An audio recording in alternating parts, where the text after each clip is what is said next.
This game sucks. Castlevania 1 and 3 are great classic Nintendo games, but for Castlevania 2, Simon's Quest, the game designers obviously were not thinking straight. At first, it seems like a pretty decent game, a little different from the first in the series, but that's okay. Zelda 2 was different from the first, Mario 2 was different, but they were all good. The first thing that's strikingly different is the fact that you have to go through towns, talk to people, and buy stuff. Never really minded that. It makes it a little more like an adventure story, and it's kind of like Zelda, so that's okay. But the first problem comes in when it changes from day to night.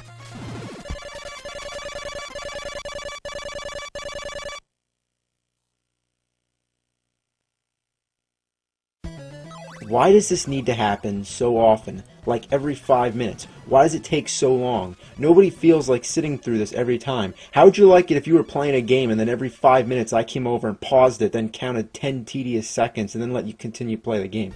Now, I mean, why did they think that that would be a good idea and interrupt the gameplay? Did they think it would be more realistic? I mean, in real life, I don't have to stop in my tracks when the sun sets and a fucking box doesn't pop up in the air. I mean, this is one of the most annoying features in any game ever. What's the point? Yeah, I mean, the monsters are stronger at night and the stores are closed, but why is that necessary and why does the game have to stop? It's fucking retarded. And why do you have to die when you fall in the water? That's the stupidest thing I've ever seen. This guy can go all over fighting hordes of evil monsters, but he can't even fucking swim?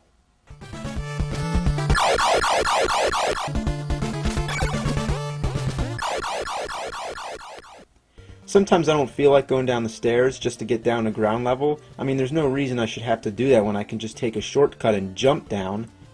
But oops, I shouldn't do that. There might be water down there. Another thing that's really annoying about this game is the fact that you have to buy weapons and items. I mean, still, it's not uncommon. You know, like I said, that's the same thing you have to do in many great games like Zelda, but let me explain. Here you have to collect hearts, which count as money. I mean, that's kind of odd, because usually hearts count as life or energy, you know, so that's kind of strange, but, you know, that's not the point. The point is that the items you need to buy are too fucking expensive, and the hearts don't add up enough. It takes too long to get enough of them to buy something, and it gets boring wandering around killing the same monsters over and over again just so you can buy a flame whip or something. Speaking of flame whip, that's pretty weird itself, isn't it? I mean, they were really being creative with that one, the flame whip. Anyway, about the hearts. It takes too long to buy stuff, and to add on to the problem, when you die, you lose all your hearts and you have to start all over again. I mean, doing this doesn't add to any of the game's difficulty or challenge, it just makes us have to do more of the same monotonous stuff over again, and it's not fun, it's boring. Oh look, I finally got enough hearts to go and buy a plant that I need to cross the swamp. Now let me get to the store. Oh shit, it's fucking nighttime. Now the stores are all closed and I have to wait for it to turn day again. Oh well, I might as well kill some zombies in the meantime and stock up on some more hearts. Oh shit, now I gotta start all over again. One of the worst things in the game are the pitfalls, which are areas where there's like stones or blocks that look like you could walk on them, but instead you just fall through. It's impossible to tell where these spots are the first time walking through, so you just have to keep throwing holy water all over to see where they are. It's retarded. Why should I have to do that? Again, it doesn't add up to any of the fun, challenge of the game. It's just unfair and it's annoying. In the dungeons, there's no bosses at the end, which is a big disappointment. Every Nintendo gamester knows that at the end of a level or a dungeon, labyrinth, or whatever, there's always supposed to be a big guy who you fight. But here, they just got lazy and only put a few bosses in the game and left some of the dungeons just empty, like this one. So most of the dungeons you go through, the mansions to be exact, there's nothing at the end except for a crystal orb that you can't touch. In the rest of the Castlevania games, the tradition goes like this. You fight a boss, you defeat him, then an orb comes down, and you touch it. There you go, on to the next level. But in Castlevania II, how would you ever figure out that you're supposed to throw an oak stake at that orb? I mean, when you first get the oak stake, you assume it's a weapon, and you throw it only to find that it does absolutely nothing, and that you waste it by throwing it, so you have to get it all over again. There are parts in the game that are definitely not self-explanatory and are too hard to figure out. Take this dead end, for example. Would you guess that you're supposed to pass through this wall? How? You have to kneel down by it for like 10 seconds. Now still, that's not enough to make it so cryptic and hidden that we can't figure it out. Oh, please give us more for our buck and make it harder so we can wander around the whole game and exhaust every possibility before we find out. Okay, guess what? You need to have a red crystal selected and be kneeling down and wait a little while before this magic tornado comes and takes you to the next part of the game.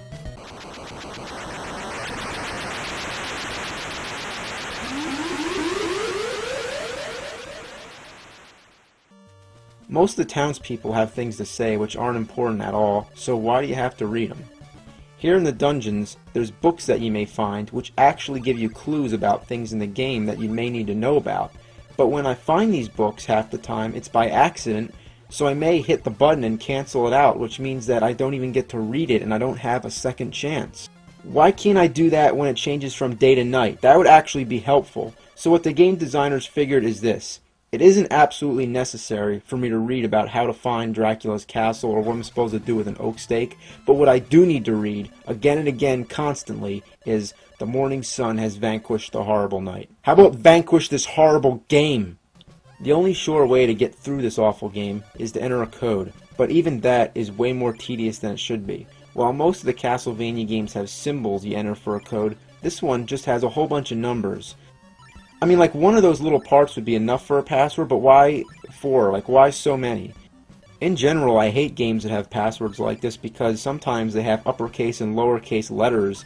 Like, the L's, you know, look like I's, the zeros look like O's, the 8's look like 5's. So, you know, why does there have to be so many digits? You know, like, why can't it just be numbers or something? Like, you know, just numbers and not letters. I mean, it takes me like 5 minutes to enter this code when it should only take like 5 seconds. It's friggin' stupid. Okay, so say we enter the code and we go to Dracula's castle. You'll be pretty disappointed how anticlimactic this game is. It isn't even worth putting in a code, let alone playing the whole game all the way through, which if you did, I feel bad for you. I mean, first of all, there's no enemies in Dracula's castle. You just walk all the way through, and the only obstacles are just like going up and down steps, which won't hurt you, and they aren't challenging either. They're just tedious. I mean, what the hell is the point of going through the castle if there's nobody to fight? Did the game designers just like run out of time or something? So then you get up to Dracula, and guess what? He doesn't look anything like Dracula. Instead, he looks like a Grim Reaper, and he throws sickles. I mean, did the people who made this game even know what Dracula is? He's a fucking vampire. Alright, on top of everything, Dracula's way too easy. Check this out. This is a trick that I discovered myself, and so could you without the help of any strategy guide. When Dracula first appears, he stands there for a while, and he gives you plenty of time to land lots of free hits. Not only does he stand there for a long time, but everything that hits him will stun him and give you even more time. Naturally, you'll probably be using the flames because it's one of the most effective weapons in the game, but using it against Dracula, it makes it simply impossible for him to even do anything. He has no chance. The second you start throwing that shit at him, you've already won. I mean, why is it that easy? Did they even test the shitty game out before they released it? What a piece of shit. I mean, I feel horrible that I had to play this game in order to make this video, but I did it to demonstrate its dreadfulness, and I forced myself to play it just so that you don't have to. So you should thank me for telling you to stay away from this horrible, steaming pile of goat shit. I mean, I know it's useless complaining about a game that was made back in the late 80s or earlier 90s or whatever, but it just blows my mind how fucking horrible it is. I mean, it's consistently annoying. Why? Why is it so bad? If all these problems were changed, then we'd have a great trilogy of classic Castlevania games, but history is history, and we might as well try to count Castlevania III as, you know, the second in the series, and leave this awful piece of horseshit alone, as it stands today as one of the biggest fuck-ups of all time. Thank you for listening. Good night. The ending sucks too.